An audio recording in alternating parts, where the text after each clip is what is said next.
വെറും 5 രൂപ ചെലവിൽ എല്ലാ ഇൻഗ്രീഡിയൻസും കൂടി ഒരു ലളിതമായ വളരെ സ്വാദിഷ്ടമായ ഒരു വിഭവം ഉണ്ടാക്കാൻ കഴിയുമോ?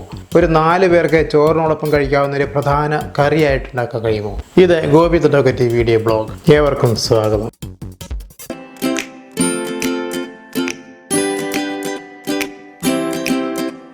നമുക്ക് നമ്മുടെ തൊടിയിലൊന്ന് പോയി നോക്കിയാലോ? എന്തെങ്കിലും കറി വെക്കാൻ കിട്ടുമെന്ന് നോക്കണ്ടേ? ഇവിടെ ചേമ്പുണ്ട്, അവക്കാഡോ ഉണ്ട്, അരിനെല്ലി, അങ്ങനെ എല്ലാ സാധനങ്ങളും ഉണ്ട്.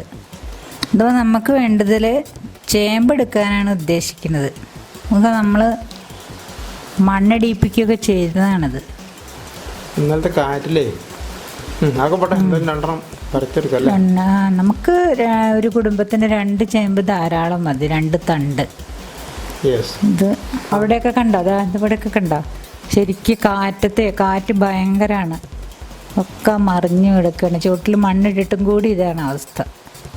ചേമ്പിൻ്റെ ഇതിൻ്റെ തൂമ്പാണെങ്കിൽ ഇളയ തണ്ടാണെങ്കിൽ കുറച്ചും കൂടി നല്ലതാണ്, നല്ല സ്വാദുണ്ടാവും. അവിടെയൊക്കെ കണ്ടോ?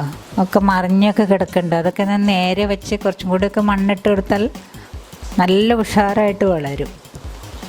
ഈ തൊടി മൊത്തം ചേമ്പെടുക്കാറാവും. ഇതുകൊണ്ട് നമുക്ക് പോണ വഴിക്ക് നമ്മുടെ വീടിൻ്റെ പിൻഭാഗത്തു കൂടെയാണ് നമ്മൾ പോണത്. ഈ തൊടിയിലേക്കൊക്കെ വരുമ്പോഴാണ് ശരിക്കും വീടിൻ്റെ പുറത്തുനിന്നുള്ള ഒരു ഭംഗി അറിയണുള്ളൂ. ഇനി ഇത് നമുക്ക് കൊണ്ടുപോയിട്ട് നേരെയാക്കണം.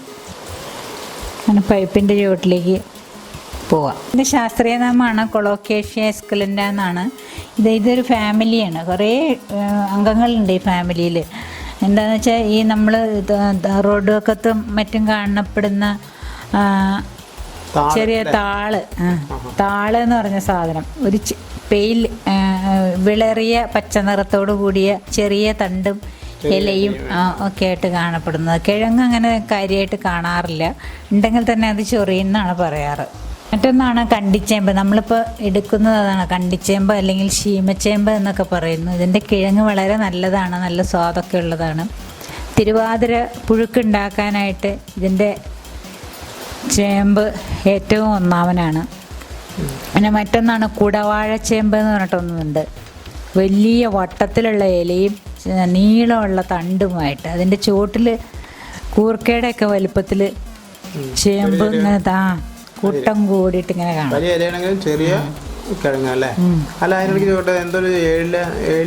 10 ഇല കറികൾ കർക്കിടക മാസത്തിൽ നമ്മൾ 10 ഇലകൾ കഴിക്കണം എന്നാണ്. അതിൽ ഒരു ഇലയാണ് ചേമ്പിൻ്റെ ഇല. പിന്നെ മറ്റൊരു തരം ചേമ്പാണ് കറുത്ത ചേമ്പ് എന്ന് പറഞ്ഞത്. അത് വാഴത്തടങ്ങളിൽ, നേന്ത്രവാഴത്തടങ്ങളിലൊക്കെ നടന്നതാണ്.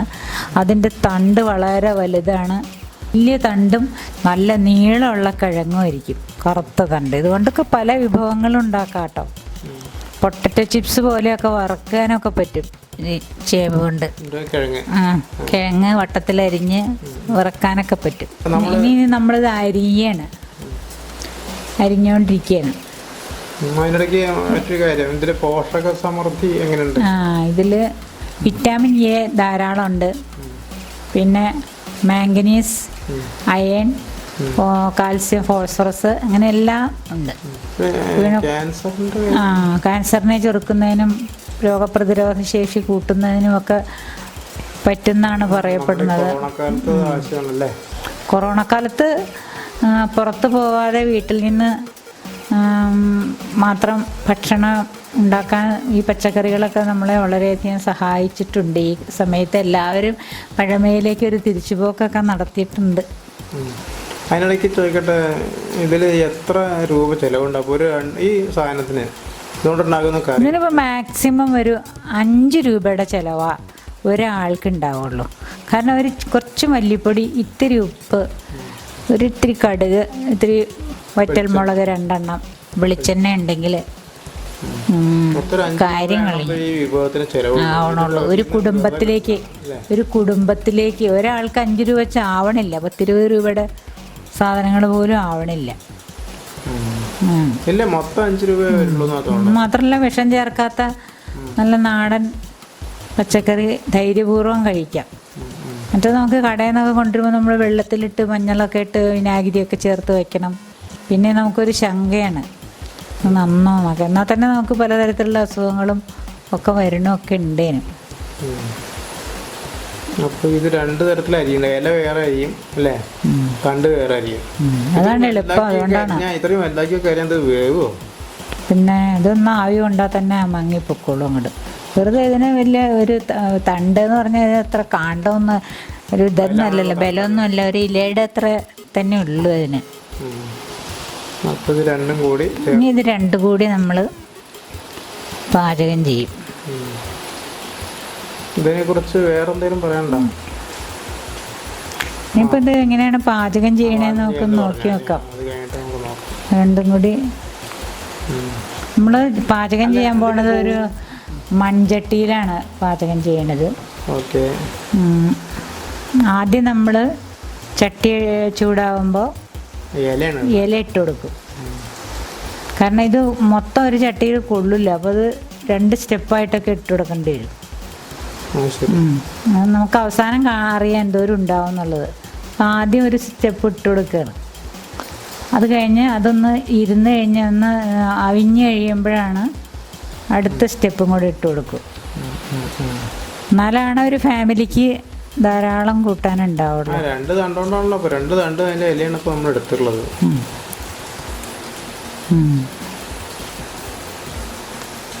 അമർത്തി വെച്ച് കൊടുക്കുകയാണ്. വെള്ളം അധികം ഒഴിക്കേണ്ടതില്ല, എന്നാലും ചട്ടിയുടെ അടിയിൽ ഒരു ലേശം ഉണ്ടായിക്കോട്ടെ എന്ന് വെച്ചിട്ട് നമുക്ക് അവസാനം ഒരു ലേശം വെള്ളം ഒഴിച്ചു കൊടുക്കാം.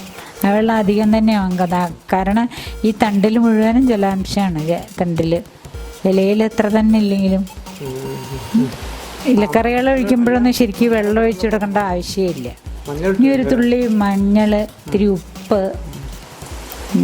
ഉപ്പൊക്കെ വളരെ കുറച്ച് മതി, കാരണം ഇത് ഈ സാധനം കാണുന്ന അത്ര കണ്ടന്റ് ഇല്ല. അപ്പോൾ അത് നമ്മൾ കണക്കിലെടുത്തിട്ട് വേണം ഉപ്പിടാനായിട്ട്. പച്ചമുളക് ചേർക്കുന്നുണ്ട്. പിന്നെ ഇതിലേക്ക് നമ്മൾ അരപ്പൊന്നും ചേർക്കണില്ല, തേങ്ങ വേണ്ട. അപ്പോൾ കൊളസ്ട്രോൾ ഉള്ളവർക്കും ധൈര്യമായിട്ട് കഴിക്കാം. ഒരു തുള്ളി വെള്ളം ഒഴിച്ച് കൊടുത്താൽ മതി. അത് വറുത്തിടാൻ വേണ്ടിയിട്ട് വെച്ചേക്കണതാണ്. ഇനി നമ്മൾ അടച്ച് വെച്ചിട്ട് ഒരു 2 മിനിറ്റ് കഴിയുമ്പോൾ നോക്കി കഴിഞ്ഞാൽ അത് ഇരുന്നിട്ടുണ്ടാവും, അമങ്ങിയിട്ടുണ്ടാവും. അതാ കണ്ടോ, 2 മിനിറ്റ് കഴിഞ്ഞ് എടുത്ത് നോക്കിയപ്പോൾ അത് അമങ്ങി. അപ്പോൾ ബാക്കി ഉണ്ടായിരുന്നതും കൂടി ഇതിലേക്ക് ചേർത്തു. വീണ്ടും അടച്ചു വെച്ച് നോക്കിയൊക്കെ നല്ലോണം ആവിയൊക്കെ വന്ന് ആ പച്ച ഇലകൾ അങ്ങോട്ട് വെന്തു തുടങ്ങി. അപ്പോൾ നമുക്കതൊന്ന് ഇളക്കിയിട്ട് കഴിഞ്ഞാൽ ഇലകൾ മുകളിലേക്കും മറ്റത് അടിയിലേക്കും പൊക്കോളും. ഏതൊരു സാധനം കറി ഉണ്ടാക്കുകയാണെങ്കിലും നല്ലോണം ഇളക്കി കൊടുത്തില്ലെങ്കിൽ ചിലപ്പോൾ അടി പിടിക്കാനൊക്കെ സാധ്യതയുണ്ട്. നമ്മൾ ഗ്യാസിലല്ലേ വെക്കണത്, അപ്പോൾ ഫ്ലെയിം താഴ്ത്തി വെച്ച് കൊടുക്കുകയൊക്കെ വേണ്ടി വരും. അല്ലെങ്കിൽ ഇതിപ്പോൾ നമ്മൾ ഫുള്ള് ഫ്ലെയിമിലിട്ടിട്ടാണ് ഉണ്ടാക്കണത്.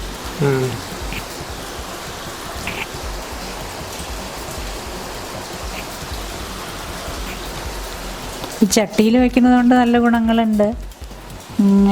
അലുമിനിയം പോലുള്ള ലോഹങ്ങൾ കൊണ്ട് ഉണ്ട്. അതാണ് നമ്മൾ പിടിച്ചിട്ട് ഇളക്കണത്. അല്ലെങ്കിൽ താഴെ വീണ് കഴിഞ്ഞാൽ ചിലപ്പോൾ ഇലക്കറി ഉണ്ടാവില്ല, ചട്ടി ഉണ്ടാവില്ല.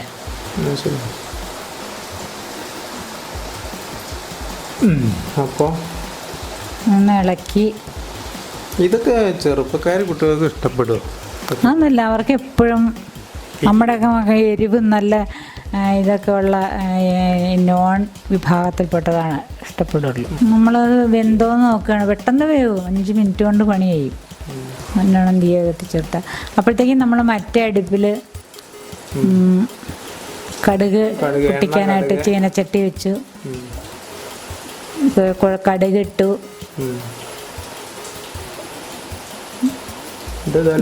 കുറച്ചും കൂടെ ഇരുന്ന് വറ്റിക്കോട്ടെ. കടുക് ഇട്ടതിന് ശേഷം മുളക്, ചുവന്ന മുളകിടും. ചുവന്ന മുളക്, കറിവേപ്പില, ഉള്ളി, ഇത്ര സാധനം അതിൽ ചേർത്തു. ചുവന്ന മുളക്, കറിവേപ്പില, ഉള്ളി ചേർത്ത് വഴറ്റണം. ചുവന്നുള്ളിയാണ് ശരിക്കും വേണ്ടത്. അതില്ലാത്തവർ വലിയ ഉള്ളി എടുത്താലും കുഴപ്പമൊന്നുമില്ല. പിന്നെ ഇത് നല്ലോണം വറ്റിക്കോട്ടെയാണ്. വറ്റണ്ട, നല്ലൊരു കുറുക്ക് പാകമായി ഇപ്പോൾ. അപ്പോൾ ഇതിൽ ഈ മറ്റ് കളറുകളൊന്നും ഉണ്ടാവില്ലല്ലേ? ഒരു പച്ചനിറം ഹെർബലാണ്. ഇത് പാചകത്തിന് 2 രീതി ഉണ്ട്, എറണാകുളം ജില്ലയിലും പാലക്കാട് ജില്ലയിലൊക്കെ. എറണാകുളം ജില്ലയിലെന്ന് പറഞ്ഞു കഴിഞ്ഞാൽ എൻ്റെയൊക്കെ വീട്ടിൽ അതായത് കുന്നത്തുനാട് താലൂക്ക്, വേങ്ങൂര്, പെരുമ്പാവൂർ ഭാഗത്തൊക്കെ ഈ ചേമ്പ് ധാരാളം ഉണ്ട്. മിക്കവാറും പേർക്ക് വാഴത്തോട്ടങ്ങളും, ആ വാഴത്തോട്ടങ്ങളിൽ ഈ കണ്ടിച്ചേമ്പും കറുത്ത ചേമ്പൊക്കെ ധാരാളം കൃഷി ചെയ്യുന്നുണ്ടാവും. അപ്പോൾ അവർ ശരിക്കും തണ്ടങ്ങനെ എടുക്കാറില്ല. ഇവിടെ മലബാറിൽ വന്നതിന് ശേഷമാണ് ഞാൻ ഈ തണ്ടിൻ്റെ പ്രയോഗം കണ്ടു തുടങ്ങിയിട്ടുള്ളത്. അവർ കിഴങ്ങാണ് എടുക്കുക. കിഴങ്ങെടുത്തിട്ട് അവർ ചിപ്സ് പോലെ വറക്കും, പുഴുക്കുണ്ടാക്കും. ചുടും. ചുട്ടിട്ട് ചമ്മന്തി അരച്ചിട്ട് കപ്പ പോലെ തന്നെ ചേമ്പ് ഉപയോഗിക്കും. ഈ ചേമ്പ് തന്നെ പല രീതിയിൽ ഈ തണ്ട് വയ്ക്കാം. പരിപ്പിട്ട് ഇലക്കറിയായിട്ട് പരിപ്പ് വെന്ത ശേഷം ഇലയിട്ടിട്ട് നാളികേരം അരച്ച് ചേർത്തിട്ടോ ചേർക്കാണ്ടോ അത് വയ്ക്കാം.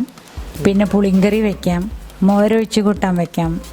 പിന്നെ ഓമക്കായ ഇട്ടിട്ട് ഇതുപോലെ ഇതേ സാധനത്തിലേക്ക് ഓമക്കായ വേവിച്ചിട്ടിട്ട് അതിടാം. നേന്ത്രക്കായ വേവിച്ചിട്ട് അങ്ങനെ ഇടാം. പിന്നെ പൂളക്കിഴങ്ങ് വേവിച്ചിട്ടിട്ട് അങ്ങനെ കപ്പ വേവിച്ചിട്ടിട്ട് കഴിഞ്ഞാൽ ഒരു കൊഴുപ്പും ഒക്കെ ഉണ്ടാവാം. അതല്ലെങ്കിൽ ഈ ചേമ്പ് തന്നെ ഈ ചേമ്പിൻ്റെ തണ്ടിൻ്റെ കൂടെ ഇടാം. അങ്ങനെ പല തരത്തിൽ ഇതുണ്ടാക്കാം. തോരൻ ഉണ്ടാക്കും, മെഴുക്കുരട്ടി ഉണ്ടാക്കും. തോരൻ ഉണ്ടാക്കാനാണെങ്കിൽ ഒട്ടും വെള്ളം ഒഴിക്കാണ്ട് ചീനച്ചട്ടിയിൽ നാളികേരമൊക്കെ വെച്ചിട്ട് ഉണ്ടാക്കാം.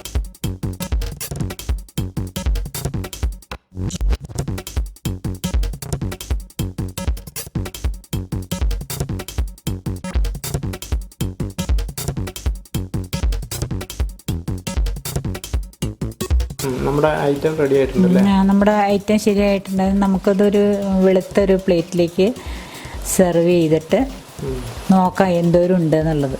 ഓക്കെ.